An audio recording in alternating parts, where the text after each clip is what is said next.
아멘. 종교개혁가 루터는 어느 날 로마서와 갈라디아서를 읽으면서 한 가지 사실을 깨닫게 됩니다. 당시 교회가 가르쳤던 구원의 방식이 성경이 말하는 복음과 다르다는 것이었습니다. 당시 교회는 인간의 행위와 공로를 통해 구원을 얻는다고 가르쳤습니다. 그러나 루터는 성경을 통해 참된 복음을 선포합니다. 구원은 인간의 노력으로 얻는 것이 아니라 오직 예수 그리스도를 믿는 믿음으로 주어지는 하나님의 은혜임을 선포합니다. 그가 로마서와 갈라디아서를 통해 붙든 진리는 바로 이신칭의의 복음이었습니다. 하나님께서 믿는 자를 의롭다 하시는 이 복음의 선언이 자신의 영혼을 깨웠고 결국 종교개혁의 불씨가 되었으며 변질된 교회를 새롭게 하는 원동력이 되었습니다. 바울이 갈라디아서를 기록하게 된 이유도 이와 같습니다. 갈라디아 교회는 바울이 1차 전도 여행 때 개척한 교회들이었습니다. 바울은 바나바와 함께 이 지역에서 비시디아 안디오, 이고니온, 루스드라, 더베를 지나며 복음을 전했고 그곳에 교회를 세웠습니다. 그런데 2, 3년이 지난 후에 다시 갈라디아 지방을 방문했을 때 그는 충격적인 사실을 보게 됩니다. 그들이 바울이 전한 복음에서 떠나서 거짓 교사들에게 미혹되어 다른 복음을 따르고 있었습니다. 그 대표적인 가르침이 구원을 받으려면 할례를 받아야 한다는 것이었습니다. 예수님을 믿는 것으로만으로 부족하다는 것이었습니다. 그러나 바울은 단호하게 말합니다. 다른 복음은 없다. 오직 그리스도의 복음만이 참된 복음이다. 다른 복음을 전하면 저주를 받을지어다. 왜 바울은 이토록 강하고 단호하게 말했던 것일까요? 교리가 무너지면 삶도 무너집니다. 무엇을 믿는지가 결국 어떻게 사는지를 결정하기 때문입니다. 여러분, 믿는 사람과 믿지 않는 사람은 겉모습으로는 구별되지 않을 수가 있습니다. 그러나 분명한 차이가 존재하죠. 믿는 사람 안에는 그리스도가 계십니다. 이것이 무엇을 의미하는 것일까요? 그리스도가 우리 안에 계시면 우리의 삶 속에서 그리스도가 드러나야 한다는 것입니다. 성경은 우리를 그리스도의 향기라고 말하죠. 병에 향수가 담겨 있으면 어떻습니까? 그 병에서 자연스럽게 향기가 배어 나옵니다. 이처럼 그리스도를 모신 사람은 그리스도의 향기가 삶 가운데 자연스럽게 흘러나와야 합니다. 그런데 문제는 우리 모습 속에서 그리스도의 모습이 잘 보이지 않을 때가 있습니다. 오늘 본문에서 베드로가 그랬습니다. 그는 누구보다도 복음을 잘 알았던 사람이었습니다. 예수님을 가장 가까이서 따랐던 제자였습니다. 그러나 그는 복음의 진리대로 행하지 못했습니다. 그의 안에 계신 그리스도를 온전히 드러내지 못했습니다. 그런데 이것은 단지 베드로만의 이야기가 아닙니다. 본문 속의 베드로의 모습이 저와 여러분의 모습일 수 있습니다. 우리는 어떻습니까? 그리스도를 모신 나에게서 그리스도가 보여지고 있습니까? 오늘 본문을 통해 어떻게 하면 나에게서 그리스도가 보이는 삶을 살아갈 수 있는지 함께 살펴보고 그 믿음의 길로 함께 나아가기를 원합니다. 첫째, 그리스도가 보이는 삶, 외식이 아니라 복음의 진리를 따라 사는 삶입니다. 11절을 함께 보시겠습니다. 게바가 안디옥에 이르렀을 때 책망받을 만한 일이 있거든 내가 그를 잊기로 내가 그를 대면하여 책망하였노라. 바울은 사도 베드로를 공개적으로 책망했습니다. 이것은 단순한 두 사람의 갈등의 문제가 아니라 복음의 본질을 다루는 문제였습니다. 그 배경을 다음에서 소개합니다. 12절을 보시면 야고보에게서 온 어떤 이들이 이르기 전에 게바가 이방인과 함께 먹다가 그들이 오매 그가 할례자들을 두려워하여 떠나 물러가매 베드로가 안디옥에서 이방인과 함께 식사하며 교제를 하고 있었습니다. 일반적으로 유대인들은 이방인들과 함께 식사하지 않습니다. 그들은 이방인들을 개처럼 취급했습니다. 그런데 교회 지도자인 베드로가 이방인과 친교 교제를 했습니다. 그 이유는 베드로가 이방인에게 열린 마음을 가질 수 있도록 결정적인 사건이 있었기 때문입니다. 사도행전 10장에 등장하는 이방인 고넬료와의 만남입니다. 고넬료는 하나님을 경외하고 기도하던 사람이었습니다. 하나님께서 환상 중에 고넬료에게 베드로를 청하라고 하셨고 비슷한 시기에 베드로에게도 환상을 보이셨습니다. 부정한 짐승을 잡아 먹으러 가시며 하나님께서 깨끗하다고 하신 것을 속되다고 하지 말라고 하셨습니다. 3번이나 반복하셔서 말씀하셨죠. 그리고 고넬료가 보낸 사람들이 그곳에 도착했을 때 성령님께서 의심하지 말고 함께 가라고 하셨습니다. 베드로가 고넬료의 집에서 복음을 전할 때 그곳에 모인 이방인들에게 성령님이 임하시는 것을 그가 보게 됩니다. 그 순간 베드로는 이방인에게도 하나님의 구원의 은혜가 동일하게 임한다는 사실을 깨닫게 됩니다.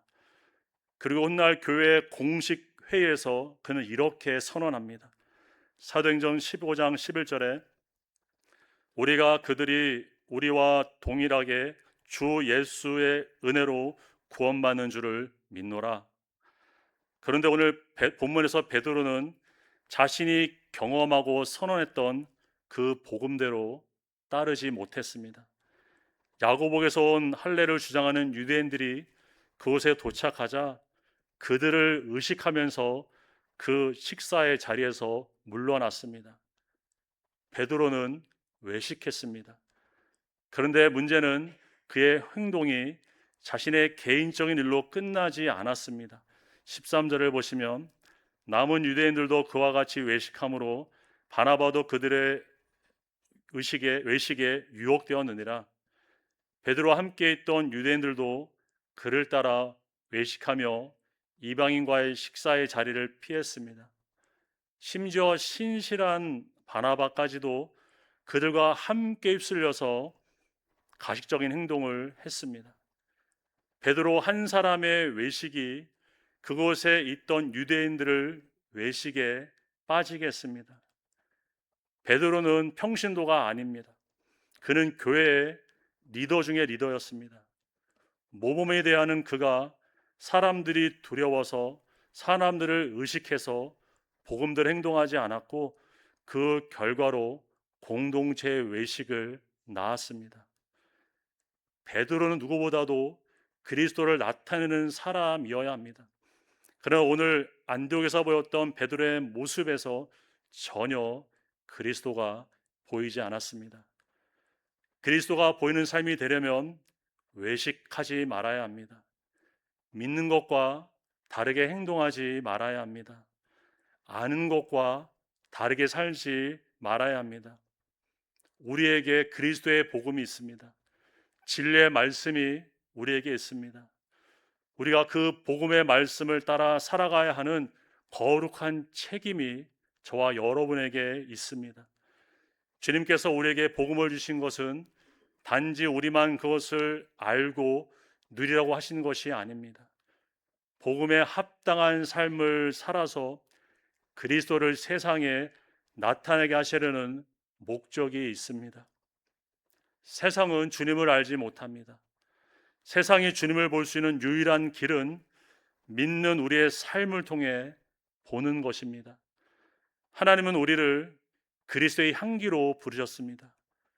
복음은 말로만 전해지는 것이 아닙니다. 복음대로 살아갈 때 그 모습 속에 진정한 능력이 있습니다. 오늘날 사람들이 교회를 찾지 않은 가장 큰 이유가 무엇일까요? 저는 이렇게 생각합니다. 믿는 자들의 삶 속에서 예수님이 보이지 않기 때문입니다.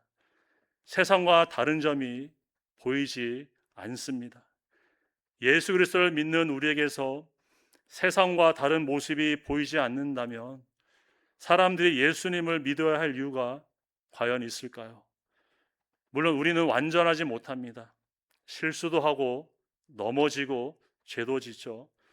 그러나 기억하는 분명한 사실은 우리의 삶 속에서 그리스도가 드러나야 한다는 사실입니다. 우리는 가정에서 그리스도를 보여야 합니다. 우리의 말과 태도와 행동에서 우리의 배우자와 자녀들이 그리스도를 볼 수 있어야 합니다. 우리는 직장에서도 그리스도를 보여야 합니다. 우리의 일하는 모습에서, 우리가 사람들과 관계하는 관계 속에서 우리의 직장 동료들이 우리를 통해서 그리스도를 볼 수 있어야 합니다. 그러나 이중적으로 살아가는 삶에서는 우리는 그리스도를 보이는 삶을 살 수 없습니다. 바울은 자신보다 연장자인 베드로를 이렇게 책망했던 이유는 누구보다도 그리스도를 나타내는 사람이 외식적인 행동을 했기 때문입니다. 14절을 보시겠습니다. 그러므로 나는 그들이 복음의 진리를 따라 바르게 행하지 아니함을 보고 모든 자 앞에서 개바하게 이르되 내가 유대인으로서 이방인을 따르고 유대인답게 살지 아니하면서 어찌하여 억지로 이방인을 유대인답게 살게 하려느냐 하였노라. 우리가 먼저 그리스도인답게 살 때 믿지 않은 사람들을 그리스도께로 인도할 수 있습니다. 외식은 복음의 진리를 따라 살지 못하도록 우리를 방해합니다. 외식은 그리스도를 나타내는 삶에서 우리를 밀어냅니다. 우리는 외식을 따르는 사람이 아닙니다. 우리는 복음의 진리를 따르는 사람입니다. 우리는 성령님을 의지함으로 외식주의를 이겨내고 복음의 진리를 따라 행함으로 그리스도가 보여지는 믿음의 삶을 살아가는 저와 여러분 되기를 주님의 이름으로 축복합니다. 둘째, 그리스도가 보이는 삶, 행위가 아니라 믿음으로 의롭다함을 받는 삶입니다. 16절입니다. 사람이 의롭게 되는 것은 율법의 행위로 말미암음이 아니요 바울은 율법 행위로 의롭게 될 수 없다고 말합니다. 인간의 어떤 노력으로도 의로워질 수 없죠. 오직 예수 그리스도를 믿는 믿음으로만 의롭다함을 얻습니다. 이것이 바울이 예수를 믿는 이유였습니다. 16절 중간절을 보시면 오직 예수 그리스도를 믿음으로 말미암은 줄 알므로 우리도 그리스도 예수를 믿나니 이는 우리가 율법의 행위로서가 아니고 그리스도를 믿는 믿음으로 의롭다함을 얻으려 함이라. 율법 행위로서는 의롭다함을 얻을 육체가 없느니라. 예수님을 믿는 이유는 율법의 행위로 의롭게 될 수 없기 때문입니다. 행위로 의롭다함을 받을 수 있는 사람은 아무도 없습니다. 성경은 이렇게 선언을 합니다. 로마서 3장 10절에 의인은 없나니 하나도 없으며 인간은 전적으로 타락한 존재입니다. 율법은 우리를 의롭게 만들지 못합니다. 율법은 우리 안에 있는 죄를 드러나게 할 뿐입니다. 로마서 3장 20절은 이렇게 우리에게 말씀합니다. 율법 행위로 그의 앞에 의롭다 하심을 얻을 육체가 없나니 율법으로는 죄를 깨달음이니라. 우리가 예수님을 믿는 것은 무엇이 부족해서 보완하고 보충하기 위함이 아닙니다.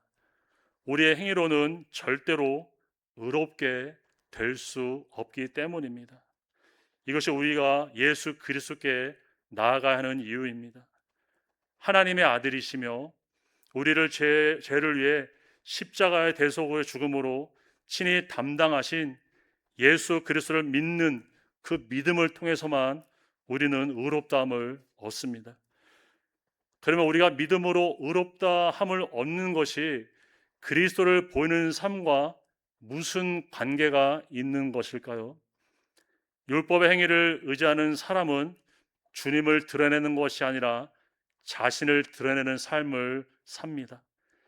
행위가 앞서는 사람은 그 끝이 항상 자기 자랑, 자기 영광이 드러납니다. 우리는 힘써 기도해야 합니다.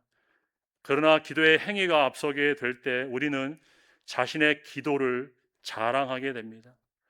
우리는 열심히 봉사와 사역을 해야 합니다. 그러나 나의 열심이 앞서게 되면 나의 수고만을 인정받으려고 합니다. 중요한 것은 우선순위의 문제입니다. 행위가 먼저가 아니라 믿음이 먼저여야 합니다. 나의 노력이 먼저가 아니라 그리스도를 믿는 믿음이 항상 먼저여야 합니다. 믿음으로 사는 사람은 결코 자신을 드러내지 않습니다. 자신을 보려고 애쓰지도 않습니다. 남들이 알아주지 못한다고 해서 실망하지 않습니다. 서운해하지도 않습니다. 왜 그럴까요? 나를 통해 그리스도가 나타나는 것으로 만족하기 때문입니다. 우리는 교회 속에서 낙심하고 섭섭해하는 이유는 바로 믿음보다 나의 행위가 앞서기 때문입니다. 그럼 우리는 어떻습니까? 남들이 나의 열심과 수고를 알아주지 않을 때 어떠십니까? 조금 서운하지 않으신가요? 섭섭함이 밀려오지 않습니까? 때로는 실망하지는 않습니까? 나의 행위를 통해 주님이 드러나는 것으로 우리는 정말 충분하고 만족한 삶이 되고 있습니까? 우리는 기도도 봉사도 사역도 섬김도 믿음으로 해야 합니다. 예수님을 믿는 믿음으로 우리는 모든 삶을 살아내야 합니다. 믿음으로 살 때 우리에게서 그리스도가 보여주는 삶을 우리는 살게 됩니다. 자기 행위가 아니라 믿음으로 사는 자는 이러한 고백이 우리에게 있습니다. 고린도전서 15장 10절 말씀입니다. 나의 나된 것은 하나님의 은혜로 된 것이니 내게 주신 그의 은혜가 헛되지 아니하여 내가 모든 사도보다 더 많이 수고하였으나 내가 한 것이 아니요 오직 나와 함께 하신 하나님의 은혜로다. 바울은 그 누구보다도 많은 일을 한 사람이었습니다. 정말 수고가 많았습니다. 그러나 그는 이렇게 고백합니다. 내가 한 것이 아니라 오직 나와 함께 하신 하나님의 은혜로 한 것입니다. 여러분, 많은 수고와 열매 앞에서 하나님의 은혜로 한 것이라고 고백하는 그 사람에게 나타나는 것은 결국 무엇일까요? 바로 예수 그리스도입니다. 사람에게서 그리스도가 보여지는 것입니다. 우리는 내 삶의 성공과 열매에 대해 우리는 어떻게 고백하며 살아가고 있습니까? 내가 했다고 나 자신을 드러나고 있지는 않습니까? 내가 한 것이 아닙니다. 나와 함께 하신 하나님의 은혜입니다. 나는 아무것도 아닙니다. 다 주님이 하신 것입니다. 이러한 믿음의 고백이 저와 여러분의 고백이 되고 삶이 될 수 있기를 간절히 소망합니다. 예수님을 믿는 믿음만이 우리에게서 그리스도를 보이는 삶을 살게 합니다. 신앙생활은 결국 내 행위를 의지할 것인가 아니면 그리스도를 믿는 믿음으로 살 것인가의 문제입니다. 그러면 우리는 어떻게 그리스도를 가리는 행위의 중심의 삶을 극복할 수 있을까요? 19절 이렇게 말씀합니다. 내가 율법으로 말미암아 율법에 대하여 죽었나니 이는 하나님에 대하여 살려 함이라. 율법에 대해 죽는 자가 되어야 합니다. 그럼 율법에 대해 죽는다는 것은 무엇을 말하는 것일까요? 더 이상 행위로 자신을 증명하려고 하지 않는 것입니다. 자신의 의로 자기 정체성을 삼지 않는 것입니다. 율법에 대해 죽을 때 우리는 하나님에 대하여 살게 됩니다. 행위에 대하여 죽을 때 우리는 믿음으로 살게 됩니다. 자기 의에 대해 죽을 때 그리스도의 의가 우리에게서 나타나게 됩니다. 그리스도가 보여지는 삶은 더 무언가를 많이 행하는 삶이 아닙니다. 더 많이 죽는 삶입니다. 나의 의가 사라질 때 그리스도의 의가 드러납니다. 자기 의가 강해질수록 그리스도는 가려집니다. 우리는 자신의 의를 드러내는 사람이 아니라 그리스도의 의를 드러내는 사람입니다. 우리에게서 그리스도가 보여질 때 교회가 어떻게 될까요? 교회가 살아나게 됩니다. 우리에게서 그리스도가 나타날 때 깨어진 관계들도 회복됩니다. 우리 공동체 속에서 자기 자랑이 아니라 은혜 고백들이 흘러나올 때 믿지 않은 사람들이 교회를 찾아오게 됩니다. 우리는 자신의 행위와 의를 드러내는 삶이 아니라 그리스도를 믿는 믿음으로 의롭게 되어서 그리스도가 보여지는 삶을 우리는 살아가야 합니다. 이러한 믿음의 삶이 저와 여러분을 통해 온전히 드러나는 복된 삶이 되기를 주님의 이름으로 축복합니다. 셋째, 그리스도가 보이는 삶, 내가 아니라 내 안에 그리스도가 사시는 삶입니다. 20절입니다. 내가 그리스도와 함께 십자가에 못 박혔나니, 바울은 고백하죠. 나는 십자가에서 죽은 사람이다. 그리스도와 함께 십자가에 못 박혔다. 우리는 그리스도와 함께 십자가에서 죽은 사람입니다. 옛사람과 자기 의가 십자가에 못 박힌 사람입니다. 죽은 사람의 특징이 무엇일까요? 말이 없습니다. 우리에게서 그리스도가 보이는 삶이 되려면 정말 우리의 말을 주의하고 삼가할 수 있어야 합니다. 열심히 봉사하고 열심히 사역하고 공동체를 정말 수고한 후에 이 잘못된 믿음 없는 말 한마디를 통해서 잘 세운 공동체를 무너뜨리게 할 수 있습니다. 왜 그렇습니까? 아직 내가 살아있기 때문입니다. 그러나 그리스도와 함께 죽은 사람은 다릅니다. 죽은 사람은 자기 의를 말하지 않습니다. 오직 그리스도의 말을 말합니다. 또한 죽은 사람의 특징이 무엇일까요? 자기 소유가 없습니다. 죽은 사람은 이것이 내 것이라고 주장하지 않습니다. 이것을 내가 했다고 말하지 않습니다. 왜냐하면 이미 죽었기 때문입니다. 우리가 죽지 않고 살아있는 이유는 우리가 십자가를 바라볼 때 주님만을 보기 때문입니다. 물론 우리는 십자가를 통해 주님을 바라보아야 합니다. 그러나 거기서 멈추지 말아야 합니다. 우리는 주님과 함께 십자가에 못 박힌 우리 자신도 볼 수 있어야 합니다. 주님께서만 십자가에 달리신 것이 아닙니다. 우리가 주님을 믿는 순간 우리도 주님과 함께 십자가에 못 박힌 것입니다. 우리의 옛사람이 죽고 우리의 자존심이 죽고 우리의 욕심과 우리의 의가 그 십자가에 못 박힌 것입니다. 그런데 문제는 우리가 여전히 살아 있으려고 한다는 데 있습니다. 문제가 생기면 어떤가요? 자신이 아니라 다른 사람이 죽지 않아서 그렇다고 우리는 핑계를 삼습니다. 다른 사람이 내려놓지 않아서 그렇다고 말합니다. 저 사람이 바뀌지 않아서 그렇다고 우리는 주장합니다. 그러나 여러분, 진짜 무엇이 문제일까요? 진짜 문제는 내가 죽지 않기 때문입니다. 여전히 내 자존심이 살아있고 내 의가 살아있고 내 옛사람이 살아있기 때문입니다. 십자가는 다른 사람을 못 박는 곳이 아닙니다. 나를 못 박는 자리입니다. 왜 우리의 가정에서 분쟁이 끊이지 않는 것일까요? 서로가 죽으라고 하지 정작 자신은 죽으려고 하지 않기 때문입니다. 왜 사랑과 하나로 돼야 되는 교회에 싸움이 끊이지 않는 것일까요? 죽음의 책임을 서로에게만 돌리려고 하기 때문입니다. 그러나 내가 죽을 때 우리의 가정에 평화가 찾아옵니다. 내가 죽을 때 교회가 하나 되고 교회의 화목이 이루어집니다. 내가 죽으면 내가 있는 곳에서 회복이 일어나고 생명이 살아납니다. 20절 중간절을 보시겠습니다. 우리 함께 고백해 볼까요? 그런즉 이제는 내가 사는 것이 아니요 오직 내 안에 그리스도께서 사시는 것이라. 아멘. 그리스도와 함께 십자가에 못 박힌 사람은 이제 자신이 사는 것이 아닙니다. 자기 안에 계신 그리스도께서 사시는 것입니다. 이것이 무엇을 말하는 것일까요? 바로 주인이 바뀌었다는 것입니다. 이전에는 내가 주인이었습니다.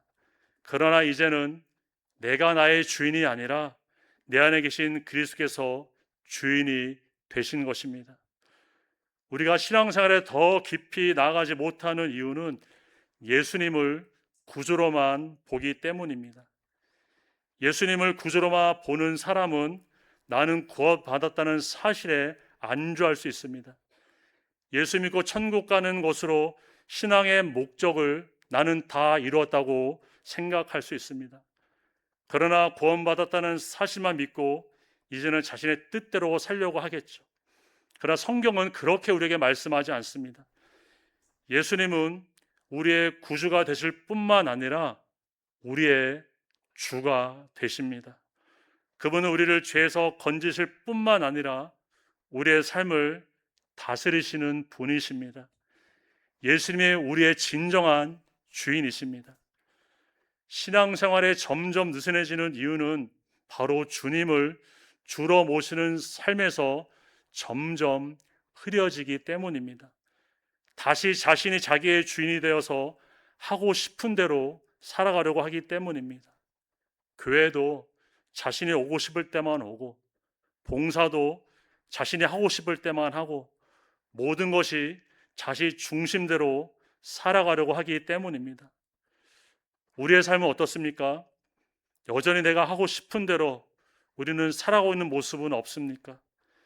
예수님을 나의 구주로는 믿지만 나의 주인으로는 모시지 않고 있는 모습이 저와 여러분에게는 없는지요? 예수님의 통치를 온전히 받지 않은 이유는 구원에 대한 이해가 우리에게 바르게 정립되어 있지 않기 때문입니다. 성경 우리에게 구원의 세 가정을 분명하게 말씀합니다. 첫 번째, 우리는 구원을 얻었습니다. 예수님을 믿을 때 우리는 죄인에서 의인이 되었습니다. 이것을 우리가 칭의라고 말하죠. 둘째, 우리는 지금 구원을 이루어가고 있습니다. 성령님의 도우심으로 죄를 멀리하고 말씀에 순종하며 주님의 성품을 닮아갑니다. 이것이 성화입니다.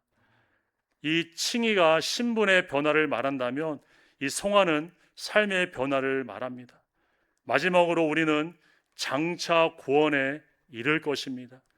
주님이 재림하실 때 우리는 신령한 몸으로 부활하여서 완전한 구원에 이르게 될 것입니다. 이것이 바로 영화입니다.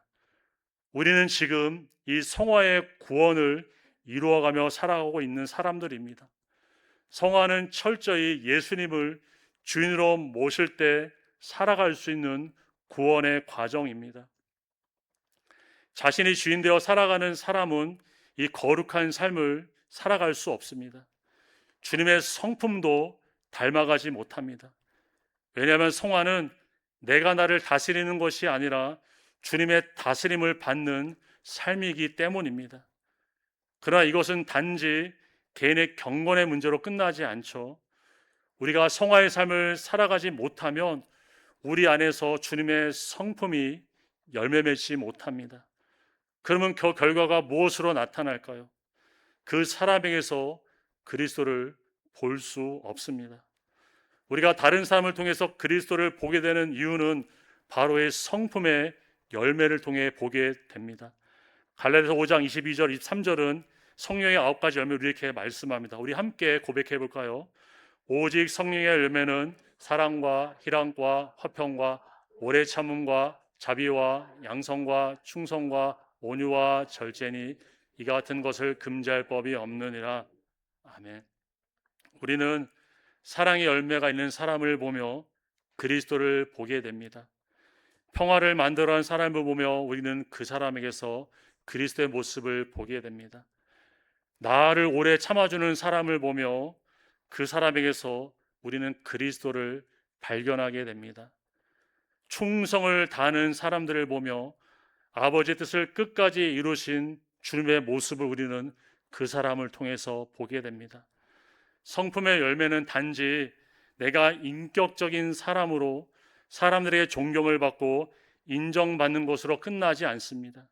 그 인격의 열매를 통해 결국 드러나는 것은 성품의 열매의 주인이신 바로 그리스도이십니다. 그래서 성화가 없는 신앙은 그리스도가 보이지 않는 신앙입니다.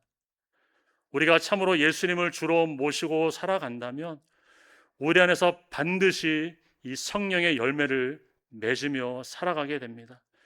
그리고 열매를 통해서 사람들이 우리에게서 보게 되는 것은 바로 그리스도이십니다.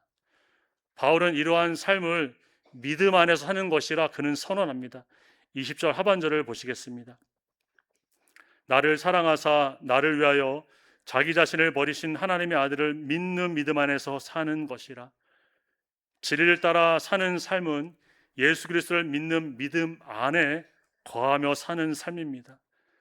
그리스도를 주인으로 섬기는 삶은 나를 위해 사는 그 나 자신을 버리고 하나님의 아들을 믿는 그 믿음 안에서 사는 것입니다.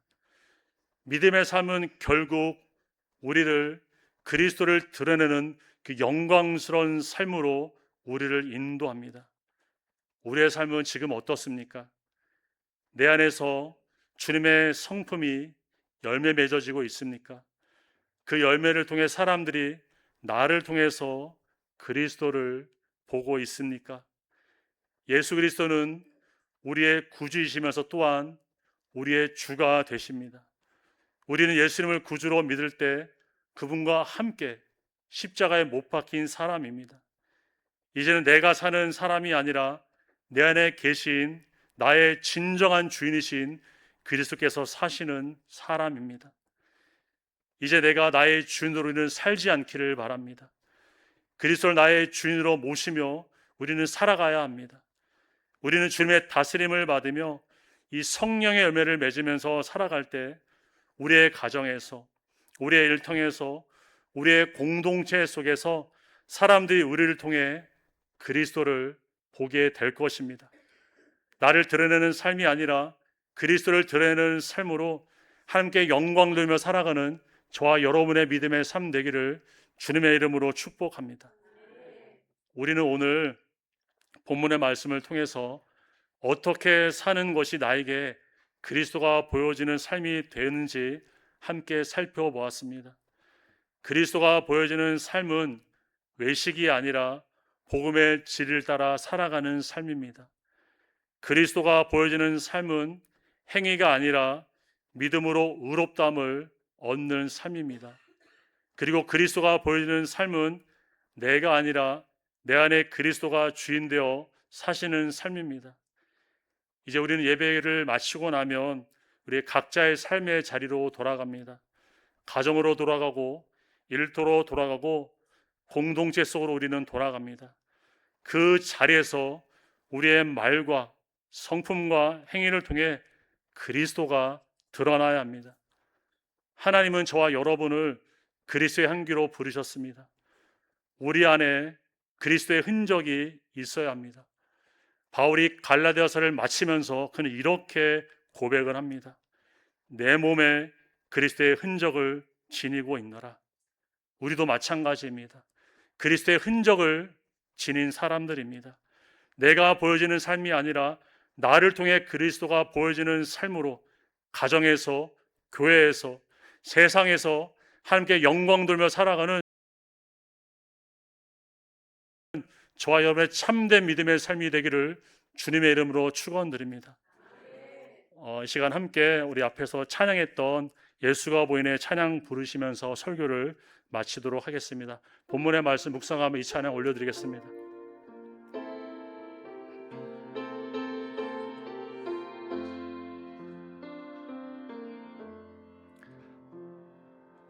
오늘도 나는 죽고 예수로 살기 원하네. 내 모습 속에 예수님의 흔적이 보이기를 원하네. 나는 곧 사라지고 예수만 남길 원하네. 나를 위해 피 흘리신 십자가 보혈의 그 사랑이 나의 영혼에 그의 보혈이 나의 소리에 그의 사랑이 나의 손짓에 그의 영광이 영원토록 예수가 보이네.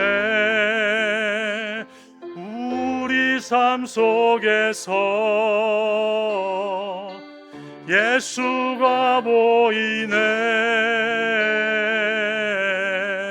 우리 모습 속에 예수로만 살려 몸부림치며 세상과 싸워나가는 우리 모습 속에 예수가 보이리. 한 번 더 믿음으로 고백합시다. 오늘도 나는 죽고 오늘도 나는 죽고 예수로 살기 원하네. 내 모습 속에 예수님의 흔적이 보이기를 원하네. 나는 곧 사라지고 예수만 남길 원하네. 나를 위해 피 흘리신 십자가 보혈의 그 사랑이 나의 영혼에 그의 보혈이 나의 소리에 그의 사랑이 나의 손짓에 그의 영광이 영원토록 예수가 보이네. 우리 삶 속에서 예수가 보이네. 우리 모습 속에 예수로만 살려 몸부림치며 세상과 싸워나가는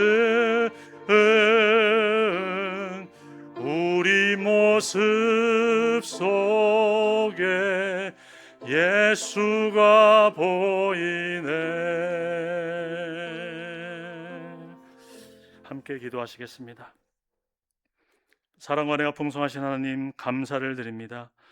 우리를 구원하시기 위해 십자가에 피 흘려 죽으신 주님의 은혜와 사랑의 시간, 감사와 찬송과 영광을 올려드립니다.